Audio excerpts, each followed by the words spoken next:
Have you ever seen ghosts coming through your walls? Well, every single second, billions of small particles, a millionth of the size of an electron, called neutrinos, come from the center of the sun and pass right through your body, and then continue on through the center of the Earth. But why is it that neutrinos seem to pass through solid matter, but if I ran into a wall, I would probably break some bones? Let's find out.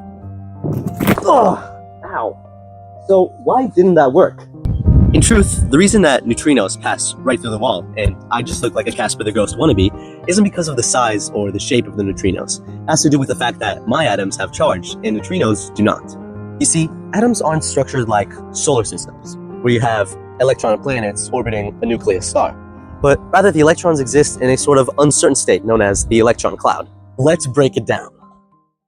According to Heisenberg's uncertainty principle, the electrons are observed, they are only predictable. You can calculate where they might be, but you cannot know for sure. So electron superposition, just ask Neil Bohr. If you measure the electron, you mess with its trajectory, but if you don't observe it, it fades into obscurity. So instead we have the electron cloud is formed by possibility, density defined by respective probability. As two atoms get pushed closer and closer together, the electron clouds, which possess negative charges, are the first to make contact, and the force of electromagnetism pushes them apart.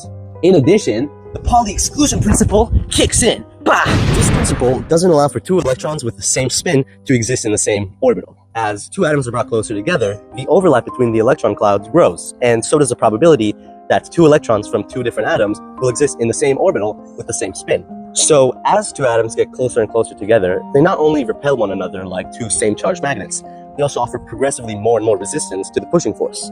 Now, one atom may not be able to do much, but your body contains 7 times 10 to the 27th power atoms. And that's not even counting the atoms that make up the brick wall. Those repelling forces add up to stop me in my tracks like that. It's also the reason that this happens instead of this.